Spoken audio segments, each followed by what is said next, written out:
자, 제1장 총칙부터 함께 보도록 하겠습니다. 낚시관리 및 육성법은 뿐만 아니라 우리가 공부하는 19개의 법령은 전부 1조부터 시작하겠죠. 조문의 순서가. 그래서 1조 목적조항부터 시작됩니다. 그래서 낚시관리 및 육성법에서도 제1장 총칙은 보통 한 서너 가지 정도의 내용으로 구성돼요. 그 첫 번째가 목적조항. 그래서 이 법은 이런 내용들을 규정함으로써 이런 목적을 달성하고자 제정된 법이다. 이걸 선언해 놨고요. 그래서 1조 목적 조항을 통해서 우리는 이 법에 규정된 내용이 어떤 것인지, 어떤 목적을 위해서 시행되고 있는 법인지를 알 수 있다. 그래서 1조가 출제가 될 때 유형들이 좀 있어요. 그거 우리가 확인할 거고요. 두 번째로는 이 법에서 사용하는 용어는 이런 뜻이다. 용어 정의 규정이 2조에 들어갑니다. 그래서 동법에서 사용하는 용어의 개념을 입법적 정의를 내린 것이기 때문에 2조가 출제가 아주 잘 되죠. 그래서 2조에서 출제될 만한 내용들을 우리가 뽑아서 정리할 거고요. 그 다음에 3조는 주로는 적용 범위예요. 이 법은 이런 범위 내에서 적용이 이루어진다. 그래서 적용 범위에 관한 규정이기 때문에 이것도 굉장히 중요합니다. 그리고 마지막으로는 이 법의 성질.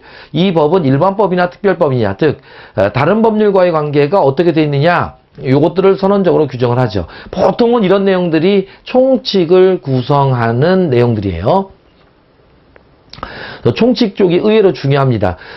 출제가 많이 되지 않는 법률의 경우는 어떤 경우에는 총칙에서만 출제라는 경우도 있을 정도니까, 그래서 총칙 들어갈 때는 여러분들 마음을 좀 딱 잡고 중요한 내용이구나 그러고 보셔야 될 필요가 있어요.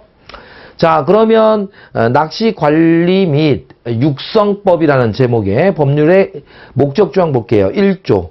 자, 그럼 1조 조문은 어떻게 되느냐? 저희 교재에서도 보시면 1조가 지금 3줄 정도가 들어가 있을 거예요. 읽어보세요. 일단 읽고 우리가 분석을 할게요. 이 법은 낚시의 관리 및 육성에 관한 사항을 규정함으로써 해서 끊어주시고요. 건전한 낚시 문화를 조성하고 끊어주세요.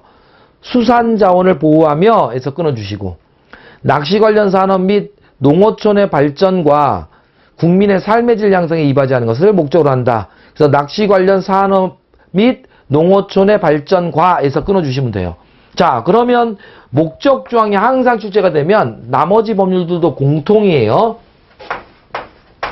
제1조 목적 조항이 출제가 되면요, 이쪽은 제가 지금 끊어서 봤잖아요. 이렇게 3줄밖에 안 되는 건데 끊어서 본 이유가 있습니다. 절대 목적 조항은 문장으로 출제가 될 수가 없어요. 왜냐하면 지금 이 3줄의 조문의 내용을 가지고 문장의 형태로 4개 지문을 만들거나 하기가 어렵단 말이에요. 그래서 항상 1조 목적 조항은 어구로 출제하게 돼 있어요. 그러면 목적 조항이 출제될 때는 두 가지 유형입니다. 하나는 예컨대 이 법에서 규정하고 있는 내용에 해당되는 거 안 되는 거 이렇게 물어봐요.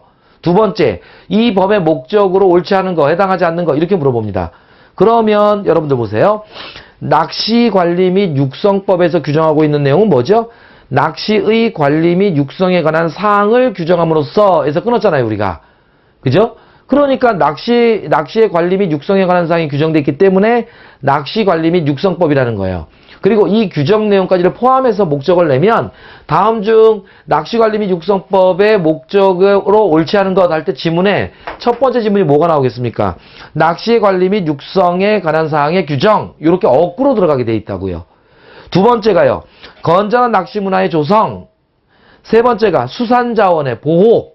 네 번째가 낚시 관련 산업 및 농어촌의 발전.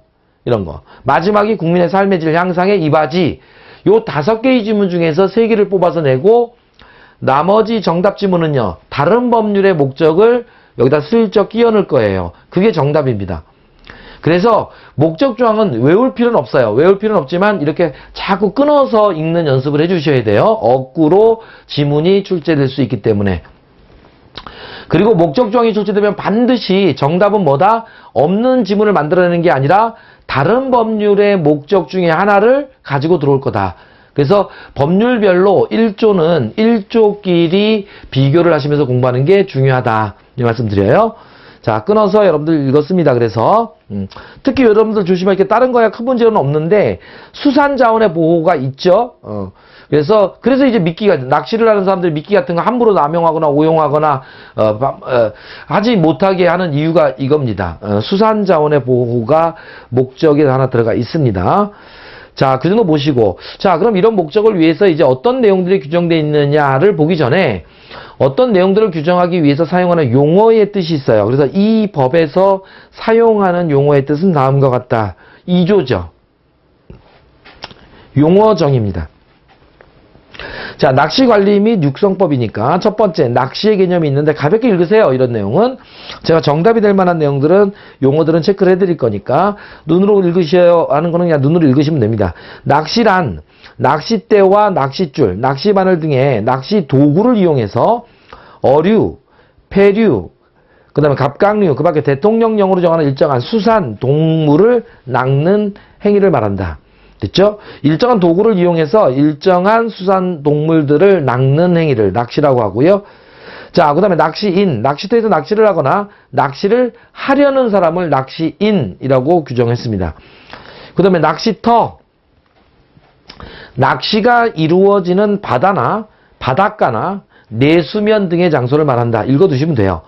그리고는 낚시터 업, 이것도 읽어만 두세요. 영리를 목적으로 낚시터의 일정한 수면을 구획, 나누거나 시설을 설치해서 낚시인이 낚시를 할 수 있도록 장소와 편의를 제공하는 영업을 낚시터업 이렇게 얘기합니다. 여기까지 읽어두시고요.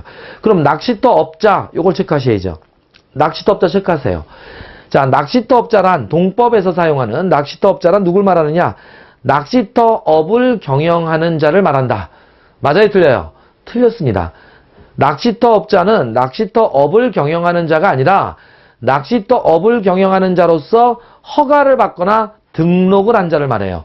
그러니까 낚시터업을 경영하더라도 허가나 등록을 받지 아니하고 낚시터업을 경영하는 자는 동법상의 낚시터업자로 인정하지 않습니다. 동법상의 낚시터업자란 낚시터업을 영업하는데 허가를 받아서 낚시터업을 영위하거나 또는 등록을 하고 낚시터업을 경영하는 자를 말해요. 그래서 허가, 등록 두 개를 일단 체크하세요. 낚시터업자의 개념입니다. 중요해요. 그 다음에 낚시 어선업도 있죠? 이것도 가볍게 읽어두시고요. 그러면 낚시 어선업이야 어떤 영업을 하는 거냐 하는 걸 확인해서 읽으시면 되고, 낚시 어선업을 보시면 똑같습니다. 낚시 어선 같은 얘기고, 그 다음에 낚시 어선업자가 나오죠? 그러면 낚시터업이 있고, 여러분들 보세요. 낚시터업은, 자, 낚시터업이 있단 말이에요. 그러니까 여러분들 낚시터업이 있고 낚시터업을 하는 자, 그럼 낚시터업자가 있는 거죠. 그럼 낚시터업은 개념이 그냥 낚시를 하는 걸 업으로 하는 사람이에요.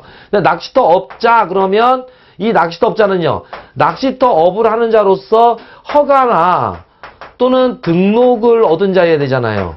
그죠? 그러면 두 번째, 자, 낚시 어선업이 있어요. 밑에 있죠? 그러면 낚시 어선업 자체는 어렵지 않습니다. 그냥 낚시 어선업이라는 게 뭔지만 읽으시면 되는 거 아니에요? 낚시인을 낚시 어선에 승선시켜서 낚시터로 안내하거나 또는 그 어선에서 낚시를 할 수 있도록 하는 영업을 낚시 어선업이라고 해요. 그러니까 이것 자체는 말은 그냥 단순히 국어 문제적인 얘기입니다. 바다 낚시 같은 거 할 때 보면 나오잖아요. 배 타고 나가서 낚시하는 거. 그런데 중요한 건 낚시 어선업자가 나오죠. 그럼 낚시 어선업자는 또다시 낚시 어선업을 영위하는 자가 아니다 이 말이에요. 낚시 어선업을 영위하는 자로서 어떤 행정 요건을 충족해야 되죠. 이해되시죠? 그러면 낚시 어선업자 보세요. 낚시 어선업을 경영하는 자가 아니잖아요. 낚시 어선업을 경영하는 자로서 신고를 한 자죠. 신고를 한 자란 말이에요. 그 자만이 동법상의 낚시 어선업자다 이 말이에요.